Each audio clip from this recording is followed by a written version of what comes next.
جب سے بھارت میں بی جے پی سرکار اقتدار میں آئی ہے، یہاں کی اقلیتوں خاص طور پر مسلمانوں کا جینا دو بار ہو چکا ہے۔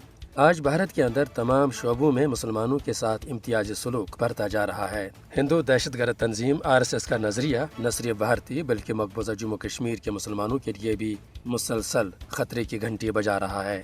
ہندوتوا کے کارکن چن چن کر مسلمانوں کو نشانہ بنا رہے ہیں۔ بھارت اور مقبوضہ جموں کشمیر میں مسلمانوں کے مذہبی مقامات پر بھی ہندو انتہا پسند حملہ آور ہیں۔ یہاں تک کہ بھارت کی عدالتیں بھی مذہبی معاملات سے متعلق مقدمات کا فیصلہ کرتے وقت ہندوتوا نظریے کو ہی ترجیح دے رہی ہے۔ مقبوضہ علاقے میں بی جے پی حکومت نے حال ہی میں وقف بورڈ کا کنٹرول بھی سنبھال لیا ہے تاکہ اس کی زمین اور دیگر اثاثوں کو ہندوتوا کے فروغ کے لیے استعمال میں لایا جا سکے۔ یہ امر قابل ذکر ہے کہ بھارت کے اندر ریاستی سرپرستی میں ہندوتوا رہنما کھلے عام مسلمانوں کے خلاف جرائم کو ہوا دے رہے ہیں۔ اس طرح وہ سرعام مسلمانوں کی نسل کشی اور ان کے خلاف ہتھیاروں کا استعمال کرنے پر بھی ہندو انتہا پسندوں کو اکسا رہے ہیں۔ مودی کی فسطائی سرکار بھارتی اور کشمیری مسلمانوں کی بنیادی حقوق کو پامال کر رہی ہے۔ انہیں باعزت جینے کے حق سے محروم رکھا جا رہا ہے۔ مودی حکومت کی یہ فسطائی پالیسیاں دراصل ہٹلر کی یاد تازہ کرتی ہیں، جہاں مخالف سوچ و نظریے کی کوئی گنجائش نہیں ہے۔ مودی کی زیر قیادت ان انسانیت دشمن پالیسیوں کے سبب آج بھارت کے اندر مسلم مخالف جذبات میں تیزی سے اضافہ دیکھا جا سکتا ہے۔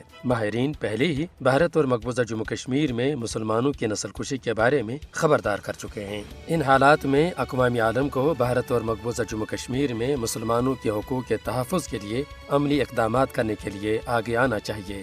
در حقیقت مودی حکومت کا یہ انتہا پسندانہ فسطائی ایجنڈا جنوبی ایشیا کے اس پورے خطے کے لیے مسلسل خطرہ بن رہا ہے۔